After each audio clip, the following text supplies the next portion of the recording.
প্রতিটি মোটরসাইকেলের জন্য সর্বোচ্চ ৬০০ টাকা আর ব্যক্তিগত গাড়ির জন্য ১৫০০ টাকার তেল বিক্রি করছে রাজধানীর নির্দিষ্ট কিছু তেলের পাম্প। জ্বালানি মন্ত্রণালয়ের যুগ্ম সচিব জানিয়েছেন, সময় মতো সব তেলবাহী জাহাজ পৌঁছালে মে মাসেও সংকটের শঙ্কা নেই। এ পর্যন্ত অভিযানে ৩,৭২,০০০ লিটার তেল উদ্ধার হয়েছে। জরিমানা হয়েছে ১,৪৩৫,০০,০০০ টাকা। কারাদণ্ড হয়েছে ২১ জনের। সরবরাহ জটিলতা আর সংকটের আশঙ্কায় কাটছেই না রাজধানীর জ্বালানি সংকট। তেল না থাকায় এখনো অনেক পাম্প বন্ধ আছে। ২০০-র বেশি সার্ভিস ও ফিচারে লেনদেনের সব বিকাশ অ্যাপে সম্ভব। অনেক পাম্পে তেল না থাকায় মাইকিং করে বন্ধ ঘোষণা করা হচ্ছে। আর যেসব পাম্পে তেল মিলছে সেখানে দীর্ঘ লাইন। সংকট মোকাবিলায় রেশনিং পদ্ধতিতে তেল বিক্রি হচ্ছে। মোটরসাইকেলের জন্য ক্রয়সীমা ৫০০ থেকে ৬০০ টাকার তেল আর ব্যক্তিগত গাড়িতে সর্বোচ্চ ১৫০০ টাকার তেল দেয়া হচ্ছে। রাজধানীর পরিবাগে রাষ্ট্রীয় মালিকানার মেঘনা model service centre, Ramna filling station, Nilkhet filling station সহ কয়েকটি পাম্পে তেল বিক্রি হলেও সেখানে মোটরসাইকেল ও ব্যক্তিগত গাড়ির দীর্ঘ সারি।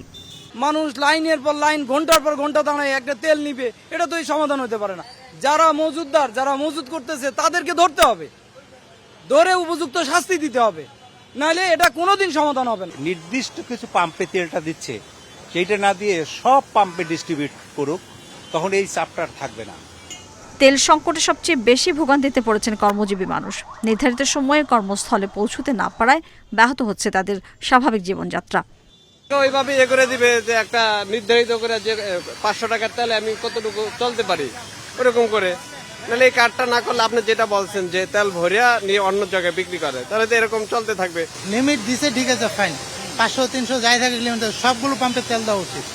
কিছু অসাধু বাইকার অতিরিক্ত তেল মজুত করে খোলা বাজারে বিক্রি করায় সংকট আরো তীব্র হয়েছে বলে অভিযোগ পেট্রোল পাম্প ওনার্স অ্যাসোসিয়েশনের।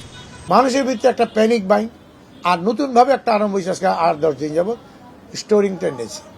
আপনি আমার এখান থেকে তেল নিল, নিয়ে বেরিয়ে গেল, বেরিয়ে গিয়া আবার আমার পাম্পের লাইনে গিয়ে আবার দাঁড়ালো, আর যখন আমার পাম্পের তেল শেষ হয়ে গেল তখন আরেক পাম্পে গেল।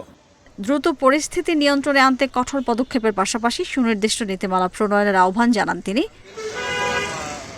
এদিকে জ্বালানি মন্ত্রণালয়ের যুগ্ম সচিব মনির হোসেন চৌধুরী জানিয়েছেন, সারা দেশে অবৈধ জ্বালানি মজুতের বিরুদ্ধে অভিযান জোরদার করেছে প্রশাসন। ডিজেল উদ্ধার হয়েছে 2,71,374 লিটার, অকটেন উদ্ধার হয়েছে 30,960 লিটার, আর পেট্রোল উদ্ধার হয়েছে 70,054 লিটার। সব মিলে 3,72,388 লিটার জ্বালানি পণ্য উদ্ধার করা হয়েছে। জানান, পুরো এপ্রিল মাসে জ্বালানি সরবরাহ স্বাভাবিক থাকবে। সময় মতো সব তেলবাহী জাহাজ এসে পৌঁছলে মে মাসে সংকটের আশঙ্কা নেই। Mahmuda Moumita, independent news, Dhaka.